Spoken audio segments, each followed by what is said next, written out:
Sorry, now I can say hello. Good morning, good evening. I hope you're well where you sit. Thanks for listening. This is a medical cannabis discussion on the health properties and the goodness that you can get out of it.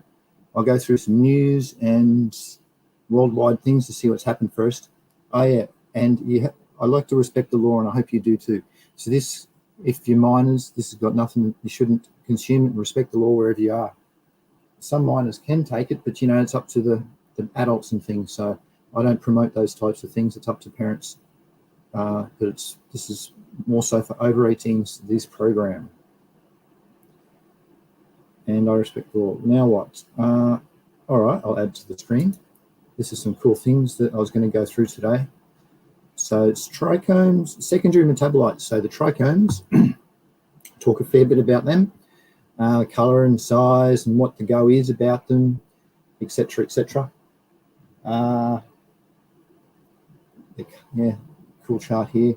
And then the flavonoids, which is another secondary metabolite, which I'll go into it just a smidgen in detail and show some cool slides on that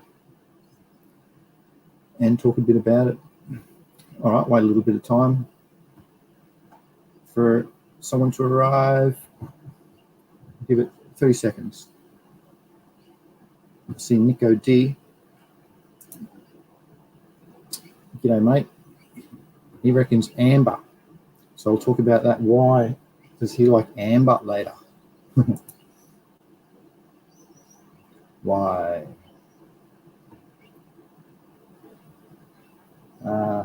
There's some interesting stuff for Australia too with their legislation. So it's moving forward quite fast, which is nice because of all this push worldwide. So that's good. All right, I'll give another 20 seconds, then I'll start.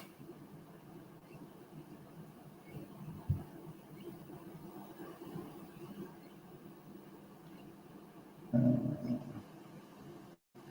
right, good. I got the tablet just in case there's any questions. I can see them. Nice. All right. Now let's get into it. So present.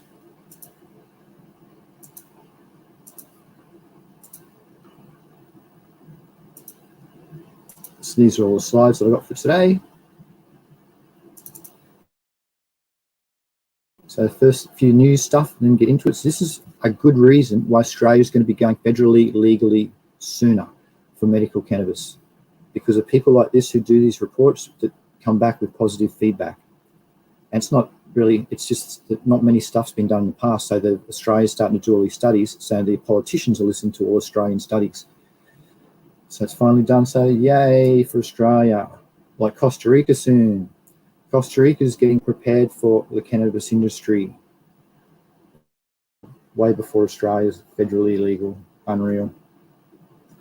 Australia last as usual. And Alabama. Hello, Alabama. All the folk down south. G'day. G'day. Alabama legalizes cannabis for medical and industrial purposes to boost tax revenue. Rad. So be happy. And there'll be a lot of people who won't be happy down there too. Sorry about that. And what can you spot here? What do you reckon here? I pulled this up and I thought, okay. What do you think is going? Why do I think this is bad? I'll give it 30 seconds. Hey, cheerio, bro. How's it going, mate? Why do I not like this? Do you think? What is wrong in this photo? All right, I think 30 seconds nearly up. All the comments are pouring through. Look at them all. Wow. I'm being facetious. There's none. All right, that's long enough. It's the dog because of health reasons. It might be short-haired, which is cool, but still, this dog's probably been rolling around outside and come in here. And anybody who's grown for a bit and got diseases and problems with it, they come from microbes and things, and what vectors them in. And everything else is nice and clean in here. So it's, yeah, that's my interpretation. This is a cool thing that's coming out in cannabis. It might be changing soon because everybody's starting to use a different classification. The chemotype or the chemovar. And I think it's pretty cool too, because there's no such thing really as sativa and indica unless you're in Pakistan, Afghanistan, or India, or one of those places, and you're growing all the land races still.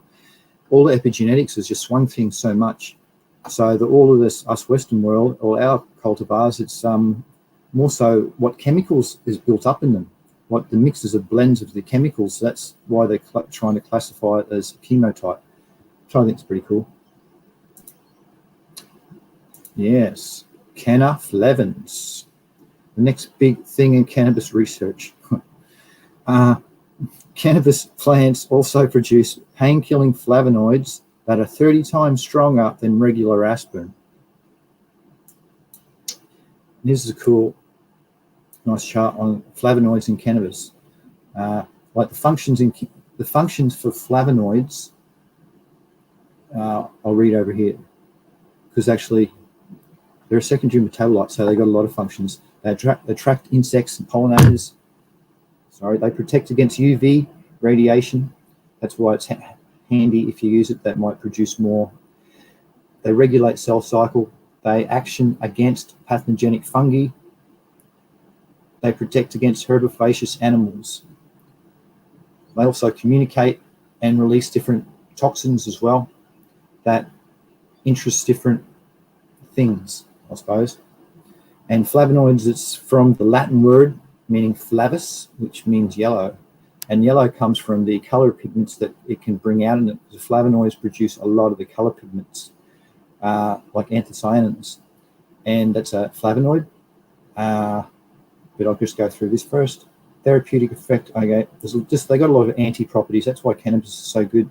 There's antioxidants, anti-allergen, inflammatories, anti-cancer, all sorts of antis. So from those properties with the cannabinoids, that's why the doctors find it so hard to prescribe, because they're always different. They can't just go and give you one medication. So each cultivar, or chemovar, is a lot different. And over here, they've got 23 different identified, 23 flavonoids have been identified in cannabis so far, and it can actually make up to 2.5% of its dry weight if you can dial it in. It's and have a high terpene profile, which is made up of flavonoids as well. It's biosynthesis. Flavonoid biosynthesis is determined by many genetic factors and environmental factors, abiotic and biotic stresses. And the flavonoids are believed to act synergistically with cannabinoids and terpenes to give the entourage effect, making it very hard for poor old doctors. They don't know what's going on most of the time. Anthocyanin, this is a study that's just activated another pathway for anthocyanins through drought. And I found that interesting. And I thought I'd share it. I did a video on how to activate cannabis anthocyanins through temperature pathways. And it's, for those, if you don't want to watch my video, it's 18 Celsius, what's that? 70 Fahrenheit, I think, or 65 Celsius for 4 hours, 3 times after day 40 will give half a calyx growth of anthocyanins and looks something like this. Nice and or purple, or brings out the colors in your plants. And this is a caryophyllene, or beta caryophyllene, as it comes out in the tests. It's the other terpene known as, that acts actually as a cannabinoid, caryophyllene. Oh, I'll stop and say good day. There's a couple of cool people I've seen there on my tablet. Put that up there. Nico, sure, bro. Always good to see you, mate. Joe, who cares? G'day, mate. Hey, someone wants to look at coming to Thailand, a very experienced cannabis person. Can you get in contact with me, mate, please? Good morning, Green Bicycles. G'day, mate. Nice to see you. And AussyCC, what's going on, AussyCC? What's he talking about? He's just got on. Okay, AussyCC. You missed a smidgen at the start. I go through at the start about, here, I'll show you. I go through at the start, the news, share screen. Just sharing my screen. So I go through the news stuff at the start, and what happens in the legalizations around the world, because Australia is so blooming slow. Actually, there's a good study I have to go, and then I'll get into the discussions for the week.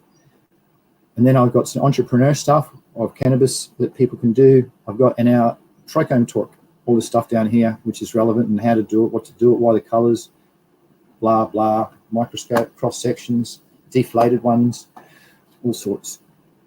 Cool Trichome. So that's what you missed, mate. I don't want to stop sharing. Let's just continue sharing somehow.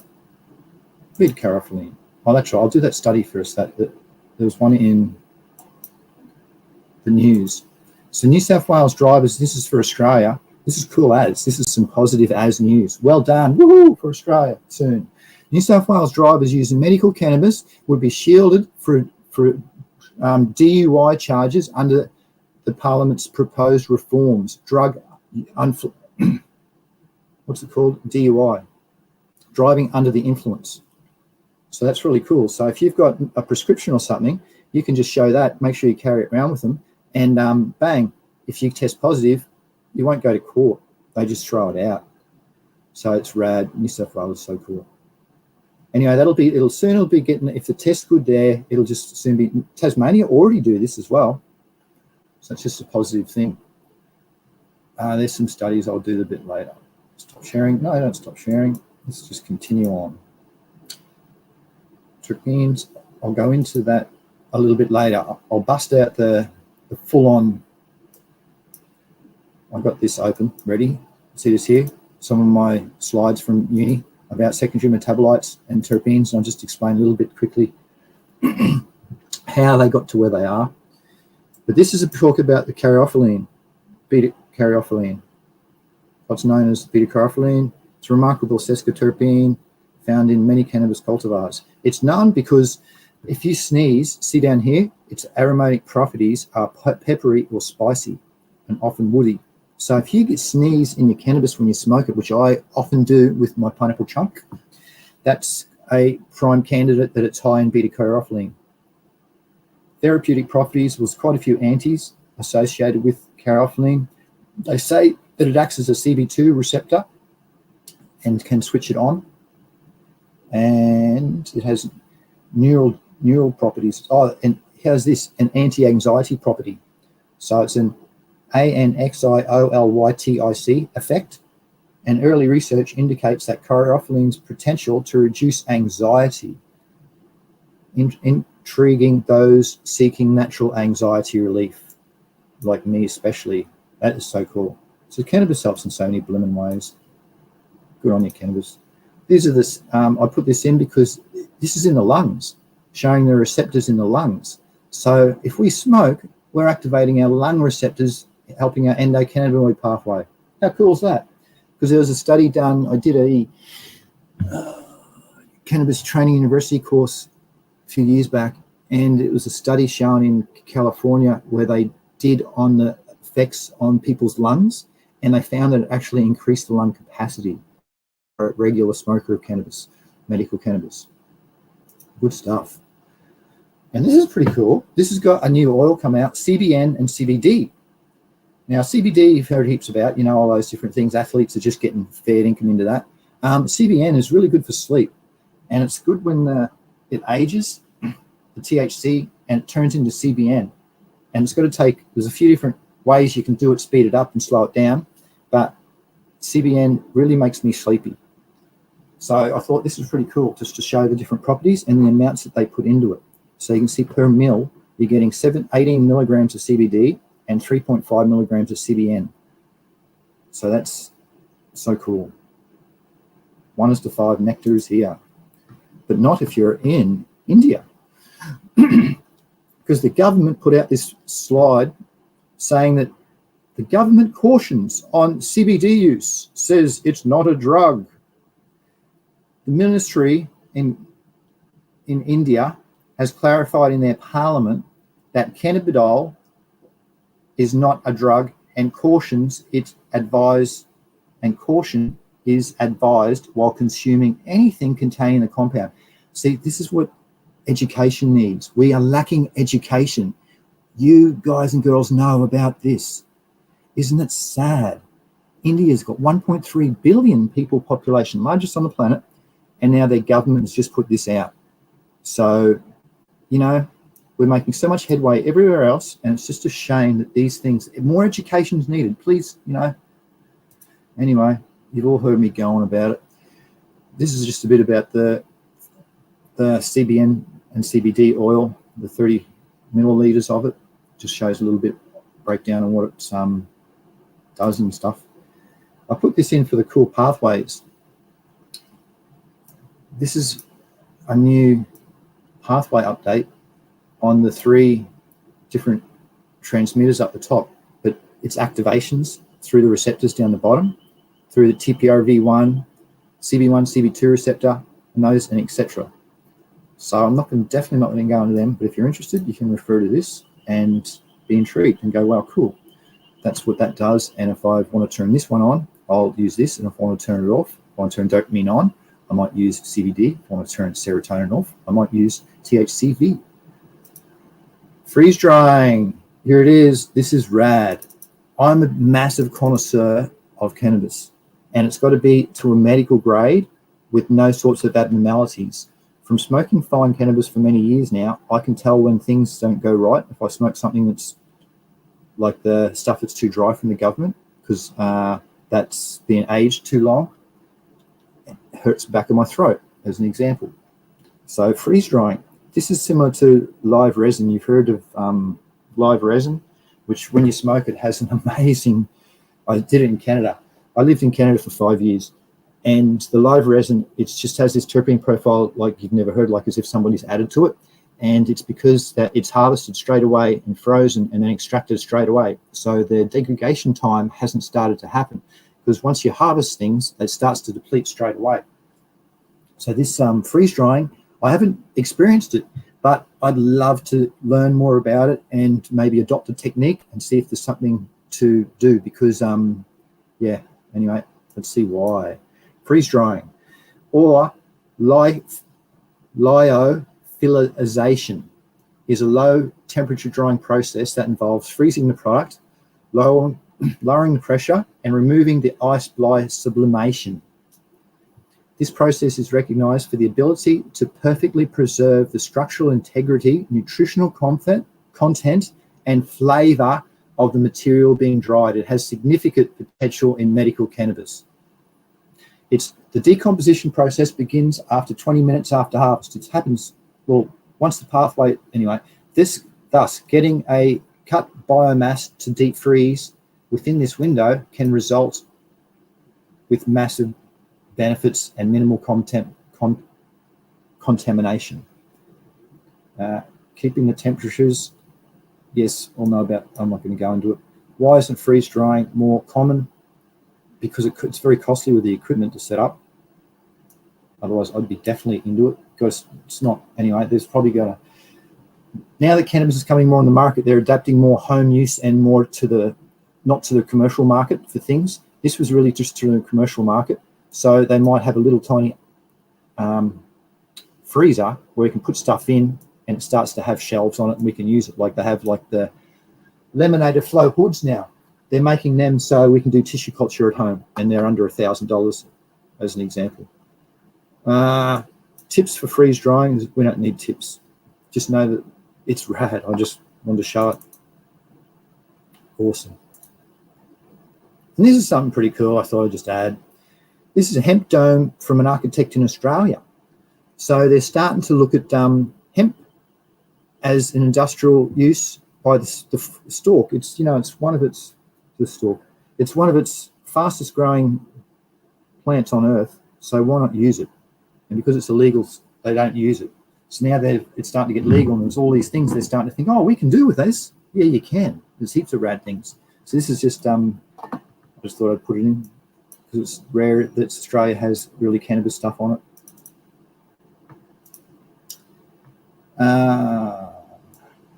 Background.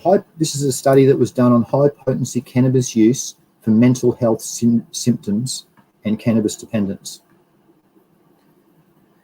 For me, I smoke cannabis that's in the high 20s. If it's in below 20% THC, I can tell it doesn't quite get me there, and I'm looking to smoke more fast.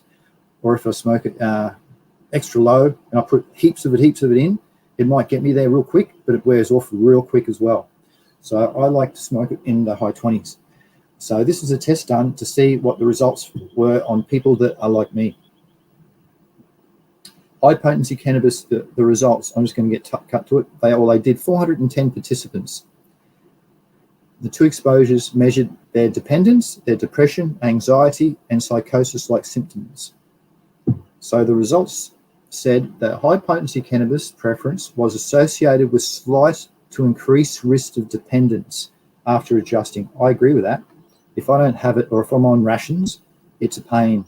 I'm not real happy, and yeah, it's not good. So I agree. No association was found between THC concentration in cannabis and cannabis dependence. There was weak evidence of small association between cannabis potency and depression and anxiety. Yeah, if you don't have it, it increases them. Or if you have it, it decreases these. That's what it affects on me. There was no association between high potency cannabis preference or THC consumption in cannabis and psychosis-like symptoms. All those doctors that have always suggested psychosis is because it was grown wrong. They grew it with all sorts of pesticides, herbicides, fungicides in it. It bioaccumulated maybe potential metals or other arsenic and cadmium, different bad things. That's why. So there's nothing to do from this study. So I was so happy to see that. So cannabis psychosis can be blimmin' ruled out. There you go. Take that. What study is it from? I'm going to show you. So you're going, what's he talking about? He's making up. He just went and printed that off. No, he didn't. Look, no, this isn't the one I'm talking about. Where are we today? This one. No. Ah, all right.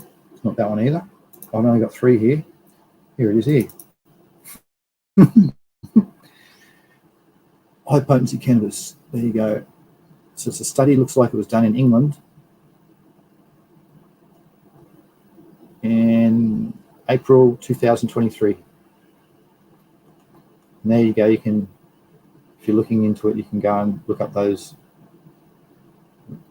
Google that. Back to it. High potency cannabis, yes, no psychosis. And while we're still in England, this is inside England's largest legal cannabis farm. You can see how they've set it up, and you can tell they've definitely monocrops because there's no abnormalities there. It's interesting the light's set up, isn't it? Look at that. Yeah, there you go. Inside Britain's largest legal cannabis farm. Into the cannabis jobs, entrepreneurships in cannabis. What can you do if you love your cannabis and looking to work for yourself? I support mushrooms as well. So that's why I put this up. Look at this. Canna Barbie. Barbie prefers blunts. Do you know that? Hey, look at Barbie the Rebel. I love it. It's cool. Never mind, look at the tat she's got, just styling up. That's hardcore Barbie, man. But yeah, she prefers blunts. Okay, I prefer a volcano. I'm vaporized, but yep, Barbie, cheers to you, mate. But this is to do with art. So if you're into your art, you can see this is going to sell. So all these things that sell. So you get into your artistic cannabis users. Here's another art thing that I look, wow, it's cool as some nice looking leaves and the sunset piece. And this was, I was amazed at this, because this has got my 2 things that I support as well, psilocybin and cannabis, medical cannabis. And it's just fantastic, this graphic. It's cool as. It really, really is. So only people there's even, I don't know, I just love good artwork. And look at this Kenna artwork. What do you think? So if you can do anything better than this was on my feed the other day, and I thought, wow, I bet there's a few people out there can do better than this. This is probably up to my standard. Not the best. And this is really nice. This is more so pushing the legalization of psilocybin in Australia now. It's legal to get it from doctors because it actually does work. This is for people who are getting into topicals. So it'll be legal soon. So you can you can extract the cannabinoids out of it, add it into the salves or topicals, and you can get good results. Like these are for events. So soon it'll be legal. So think about doing some sort of catering events or party events that have cannabis themed. I like it. Oh, look at that see the flowers, the leaves. They're not other leaves. They're the normal leaves. That's cool. And there's a rad event coming up soon. If you're over in, where is it? The Hudson Valley Sports Dome, you'll be stoked because there's like a Kennestock. The people from Woodstock are putting on Kennestock soon. And I like this graphic too. So even these events coming up, if you can do mad graphics, mad art, you can put this together and put it through for all the events. People will buy them off you because they're looking to do all these things in Australia. They're starting up these symposiums and all sorts of events in Australia, and people, designers who are holding them, they want these types of things because this draws the crew. All from Kenner Entrepreneurships. Oh, hey, actually, I know where I was at.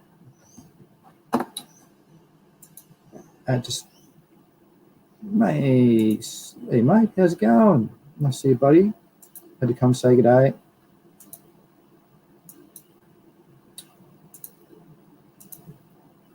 Share screen again. Back to pets, your pets and cannabis. It's just like a medicine, so there are dangers. So make sure you keep your pets away because there's some studies that have been done that have found that the numbers of calling to the Animal Poison Control Centre haven't been increasing. And the clinical trials show that some pets can be given extremely low amounts and they're affected pretty decently. Like 2 milligrams per kilo given twice daily is what they found was a comfort and activity level for dogs in this study. What's this one? Number of clinical trials of CBD in pets, 68. They have saying for dogs. Minimum number of pharmacologic studies in CBD in cats and dogs since 1988. Wow, it goes back. There'll probably be a lot more now because it actually works well. A friend in Canada gave it to his pet, RSO oil, so the combination of the THC and CBD, like this one up here, and found that his cancer cells halted. And there's been good studies since that have proven that. So if you've got cancer, have some RSO and it'll halt some of the studies. Jono, yes, where's the gifts? That's right, mate. Yes, get back to Jono. Amount of CBD given to horses in pharmacological studies. So they found that up to 250 milligrams is detectable and a detectable amount in horses. So that's not much at all given to horse. That's per day, 250 milligrams per day. So, you know, we're probably, how much do we weigh and consider it? So it's those people that take 500 milligrams and stuff. Wow. Look out. Percent of US vegetarians. Oh, okay. Number of phone calls. All right. Next. I like this because I'm about the eco environment. Look how cool this is. What a rad looking awning. It's a flaming massive solar panel. And this is how agriculture's doing it, getting into their solar thing now, putting it over channelways. It stops evaporation, and it's a good way to use the space. Wow. So clever. I put this in because of the lights. This is a commercial installation doing the lights differently. And you can see they've got the blue spectrum with the amber, and they use blue, and that's actually the carotenoids, the yellow pigment in the leaves is photosynthesized better through blue. So in late bloom from day 40 onwards, they've picked up on that secret. Here's a study done for magnesium in cannabis plants through its vegetation stage. And to cut a long story short, all it was finding was what the right levels are. So if you've got a commercial institution and you don't want to use all these bottled stuff, which I hope you don't, you want to go organics. But if you don't go organics, and a lot of people don't, that's what this study is showing. So you'll have to look through the study to find out the numbers. Actually, I'll tell you, it's 35 to 70. This is pretty good. This is, why do people feel good from eating cheese? Oh, the answer is because of another source of the cannabinoids that they've found. So they've recently discovered a second full-acting endocannabinoid called pentadecanoic acid, pentadecanoic acid, and it's got 0.4 milligrams to, you can nearly say 0.4% in cheddar cheese and Swiss cheese and veal. Parmesan cheese, it's got 0.2%. Ricotta's got 1%. Yeah, so that's an interesting find, a new endocannabinoid that can help with inflammation, pain, mood, and sleep. So cool. All comes out of the medical cannabis plant. Here's this little test that they did on the human body that they found that these actually do turn these receptors on and can activate it.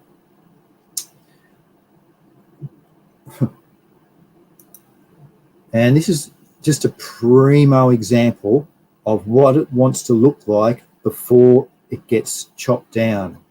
This is excellent. I can't, even if this has been fed with bottled newts, it is still going to be clean to smoke. It's might have bioaccumulated some metals and pesticides, but as for nutrient-wise, it has depleted itself of all the nutrients. This person has done very, very well. They have only fed it water for the last couple of weeks and really read it well. This would be right before chopping down, because you can see, I can't really zoom in. You don't want these leaves up here, the sugar leaves or the little flower leaves, the little tiny ones, to be starting to fade, because then it's starting to eat itself a little bit too much. But this is just, I just thought, well, wow, that's just excellent. So it's just a great time when to chop down. Oh, you can see in the distance too. Look at the ones up here. Just brilliant, nicely faded. And see how the leaves, they're still actually actively held up? And that's what those blue lights before. They were taking in these pigments, these carotenoids, the yellows, anthocyanins up here as well. All right, into the trichome section. Here we go, trikes. Woo! Hey, there's Devon Shipwreck. Got to say hi to Devon. Oh, he's pretty cool. Hey, Devon, what's happening, mate? Green bicycles. I'm just making sure that you're a moderator. Then I was just putting in green bicycles as well, because he's pretty cool. Righto. And back to it. Trichomes. Yeah, let's show trichomes first, because this is, oh, not the slides.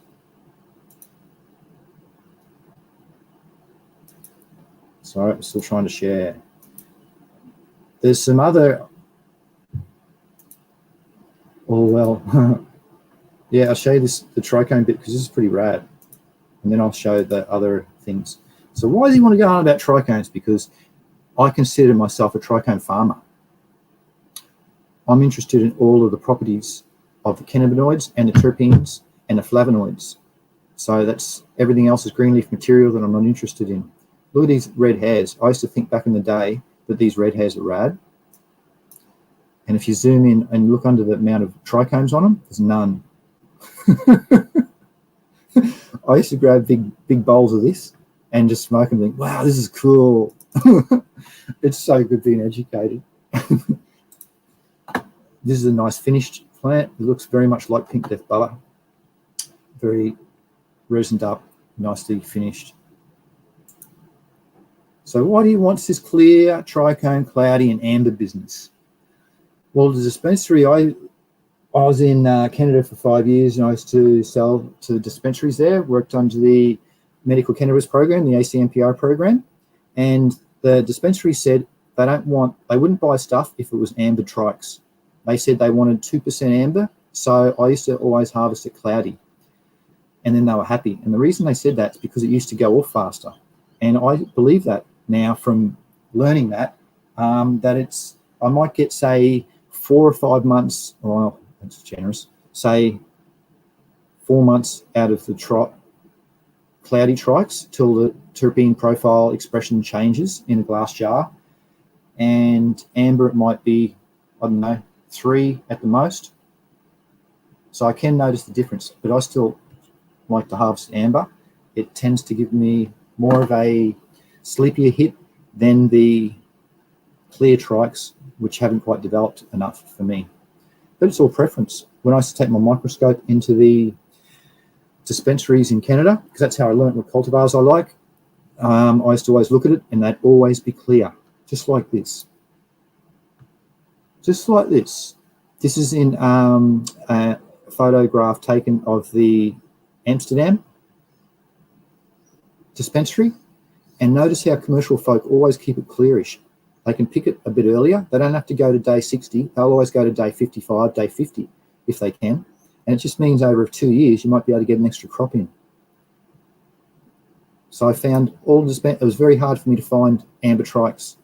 Death Bubble was one that I really liked. That used to be grown properly and end up getting onto those genetics. So yeah, that's how I learnt. Took my microscope in dispensaries, bought cultivars that looked good, and then tried them, smoked them, and then sourced those genetics. That's why I know what agrees with my body. Here's some more trichome porn for you. Look at all the cells inside. Look at that. All the air bubbles and all the different cells. It's just so cool. Electron scanning microscope, trichome pics. They're all different pathways you've activated to make different bubbles to go inside of it. I've had 3 different expressions come out of one mother plant, 3 pheno expressions, just from the different pathways that's been activated to get these trichomes. It's a stalk capitate, you can see there, and these are little pollen grains. This is actually on an anther, on the male bits of a cannabis plant. That's a pollen grain. Isn't that cool? Look at the eyes in it looking down. You better bloom and get out and reproduce. So I love to reproduce when they're under stress. These are some deflated, look at that. If you get a microscope out, and you can easily see these under a microscope, a handheld microscope, you can see your trikes. They're usually 20 micron across. I've had some up as big as 200 micron across. But these are deflated ones, and that's a telltale sign that your plant's got problems. So it's always good to look at your trikes. Not good, mate. This one had hop latent virus disease. I did a talk on that a few weeks ago. Terrible. This is a pretty cool cross-section area of the anther. So the male reproductive bits where the pollen grains are held. So in here is all the pollen grains in there. That's its cross-sectional area it's cut. You can see 50 micron. So trichomes, usually 2 of them would make up usually the size of a normal trichome. It's, yeah, that's the glandular stalk. So the top bit goes on top here. I was wrong, that's not the anther. Look, that's the glandular trichome development. So the trichome, the round bubble bit goes on top, and they've chopped it in half. Sorry, I was wrong. But yeah, so you can see the development of the cells inside of the actual stalk itself, of this bit.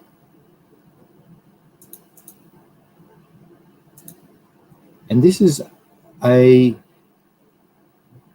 separation of trichomes. And how do they do that, you say? How in the bloomin' hang can they go and do that? 190 micron, 160, right down to 45 micron in size. And it's the only way that I'll do an extraction, and through water bags, through bubble bags. So by putting the temperature below 4 degrees Celsius or 40 degrees Fahrenheit, the trichomes separate from the green leaf material, and when they're agitated a little tiny bit, they fall into solution. So after you separate it, pull it out through those bags, that's what's left afterwards. And I don't usually do this. This would be a commercial amount, because it's a large amount. I do 3 bags, 120, no, I can't even remember the blooming bags, but you only got 3 of them. But it's, yeah, I like the 45. It takes slow to get out at the end if you're ever doing it. I like to hang it on something, put it on a door hook, or hang it over a nail or something that you've put up, and then put a bag to drain into, because it takes a long time, the last one. This is actually it in progress. So you put all the ice and water in and test to make sure it's below the temperature. And they say, you can't do this in Australia, it's impossible. You have to be air-conditioned room. What a load of bloomins. All that the secret is, the ice. You don't put ice this big, you put it this big.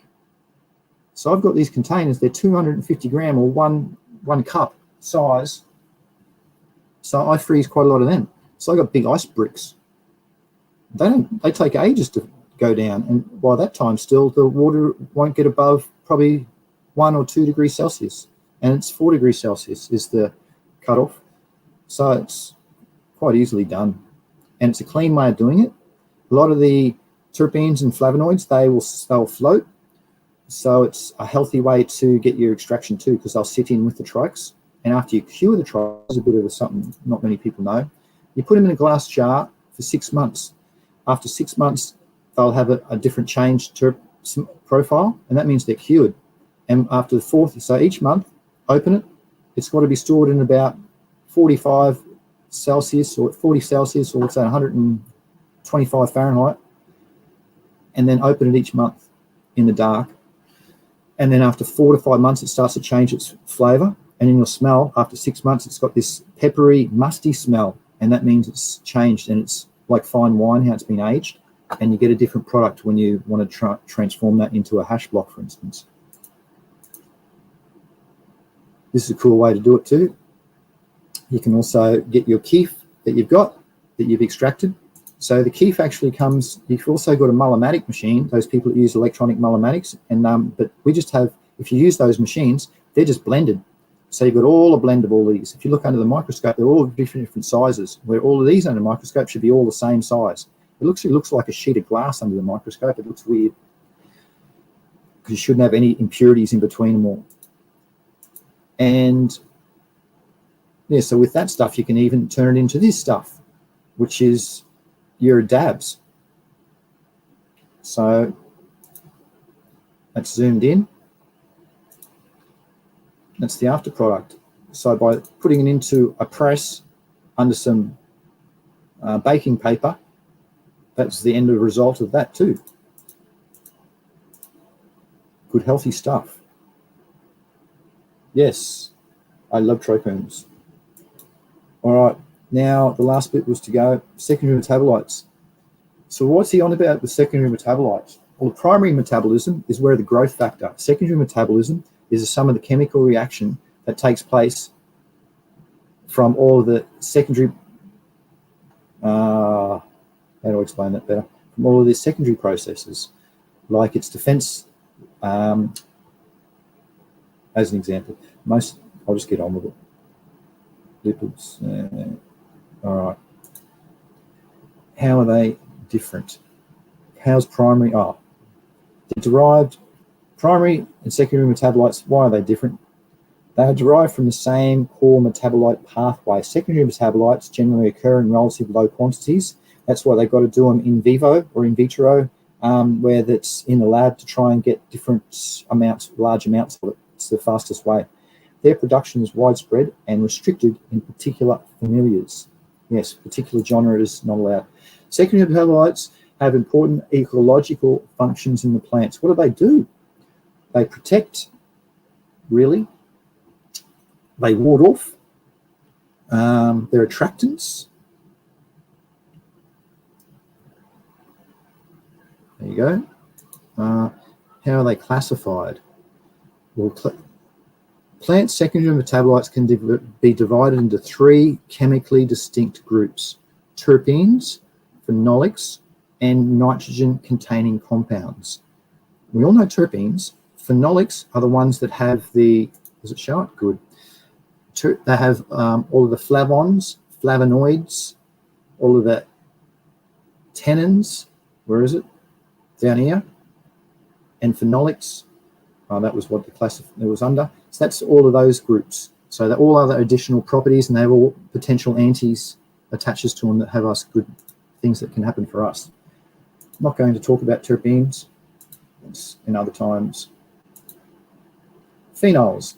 So plants produce a large variety of secondary compounds that contain a phenol group.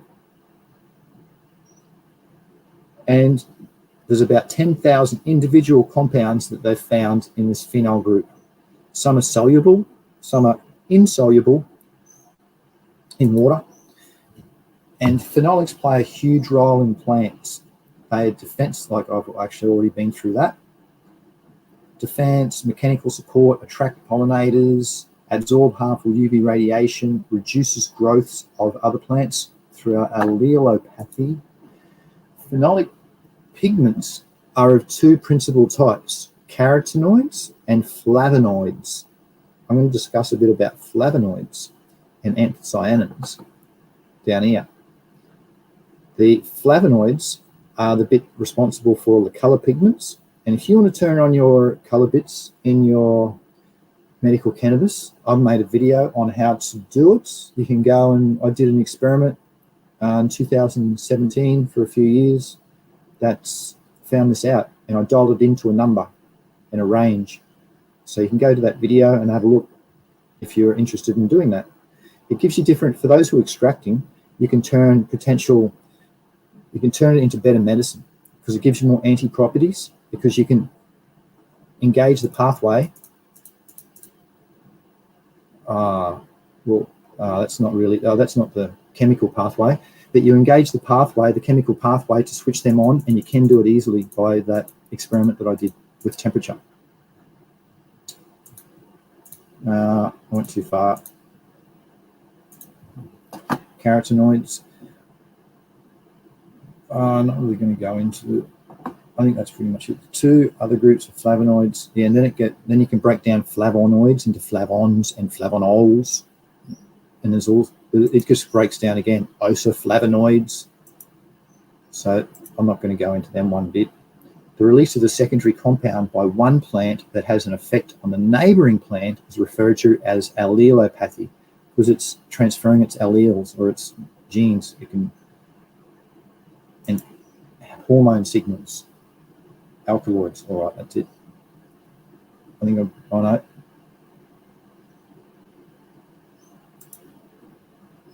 Response, this one. Response of, oh, hang on. Hey, good morning. Good evening. To Lynette, I thought I'd put it up. It's not up there.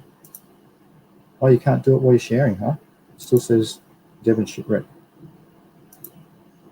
Oh, okay. Hey, Aussie Green Cycles. Yay. G'day. Hey, Lene, how's it going? Top of the morning to you. It's been a pretty good one today, I think. I'm going to share and go through these two papers. And that's it. So get your questions ready. How pink is too pink? A tussle between plant and nature. What was this on? This was the drought pathway activated for anthocyanins. So this was that study done where they found to activate anthocyanins through this drought pathway. I've never found that. I've played around with a little bit of drought pathways in cannabis, but didn't find the anthocyanins were activated from that, from having those genes primed. What's interesting to say here, this is a little snippet. There you go, I showed that before. References, if you want to reference. Here's the high potency cannabis thing. I referenced that earlier. There's no form of psychosis. If doctor says that, referring to this paper because he's not educated enough. That's a cool result. Response to magnesium. Oh, and the other thing, New South Wales drivers using medical cannabis would be shielded from DUI charges soon.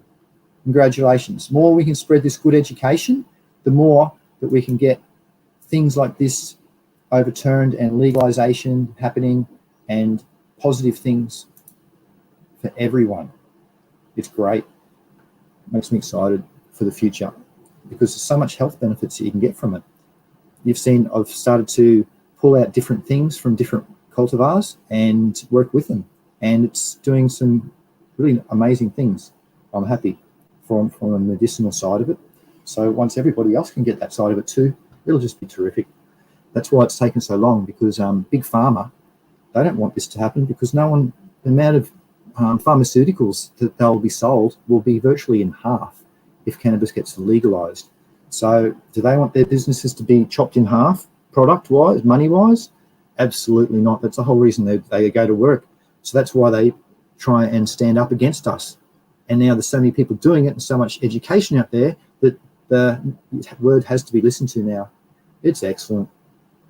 It's not untruths either, like the tobacco industry told all those scientists to get up and stand in court in the USA. It's all medically factual. It's fantastic. Anyway, I'm trying to go and start to ramble a bit here. That's about it, I think. Anything chat wants to say, welcome to say it. Next week's going to be microbes. Oh yeah, I've got a few slides already. Why is it microbes next week? Oh yeah, and look at this. I'll show you. I'm going to show you because I laughed when I saw it. So let's share the good energy. Share screen. This one. Week 58. Microbes next week. This is so I'm starting to get ready. But yeah, I'll share this with you. This is awesome. Look at the size of this weapon. Yes, that's 3 Aussies full. You can see on the scales there, 3 Aussies. Very impressive. Oh, it depends what the filter paper is still. Very nice. So that's for next week. I've started to collate some slides and stuff.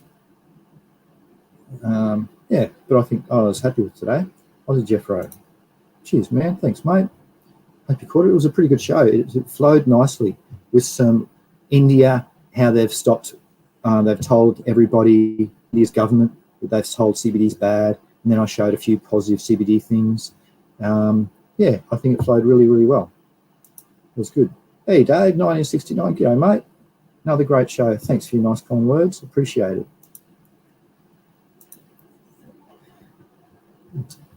Devon, Shipwreck reckons. Good stuff, man. Thanks, Shipwreck. It is good. It's interesting, the different studies that have been coming out now from all the legalizations everywhere. And it's only going to get better. It's fantastic. I love it. All these positive things that we all thought, why have we been smoking for so long? Why are we attracted to this blimmin' green? What does it do? Well, because unbeknown to us, it was helping us in so many different ways. In what, sleep, anxiety, nerves calming. It was just so beneficial. That's why I've smoked 2 pounds a year for 30 years. And I will probably for the next 30 years, I reckon. It's fantastic, medicinal properties. And to find out that it helps increase your lung capacity, what? Smoking all this stuff, how cool is that? It's just all, yeah, textbooks are being rewritten. It's great. What's that? Shipwreck can only go up from here. Yes, that's right, it can. It can only get better from here. With all these new studies, they'll find out this does this, and then from all these extractions, people start and extract all their trim, and they'll activate the anthocyanins or their secondary metabolite pathway. They'll increase it with more of these antis in it. They'll have less of a health problems in real life and be taking less pharmaceuticals and having less side effects.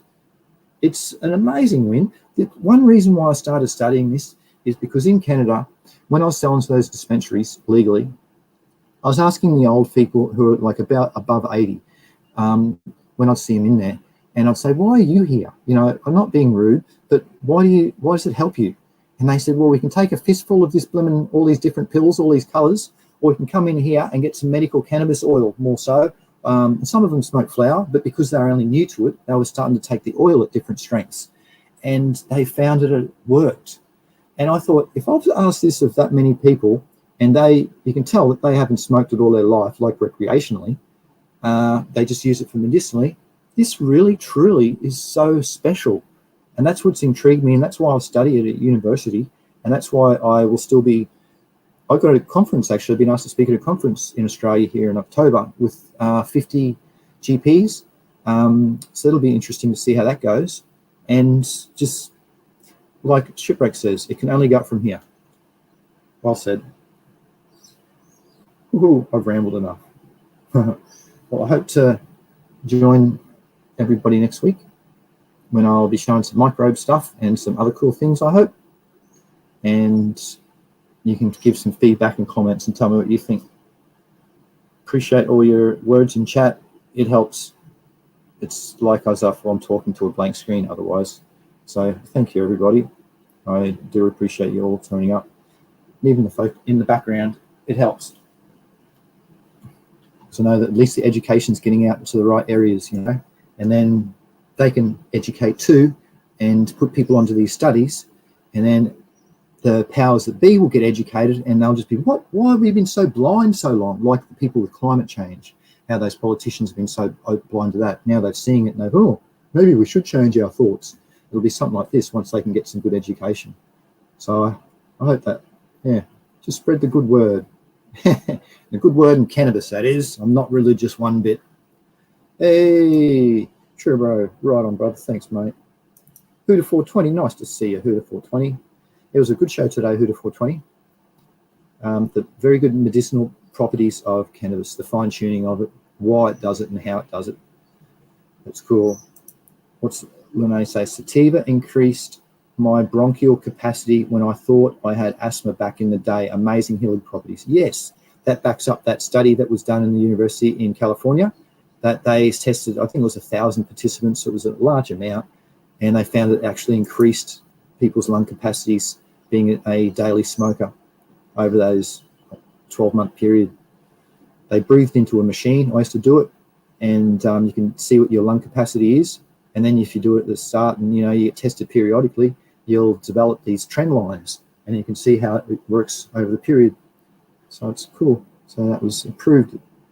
Just one other study that proves medical cannabis is rad. Yay. Righto. Thanks, everybody, again. I'm going to wrap it up. No real questions coming through. So I hope that I see you all next week in 167 odd hours time. Thanks again, everybody. Thanks for listening. Appreciate it. Happy growing, happy breeding, and good health to you all. Bye-bye.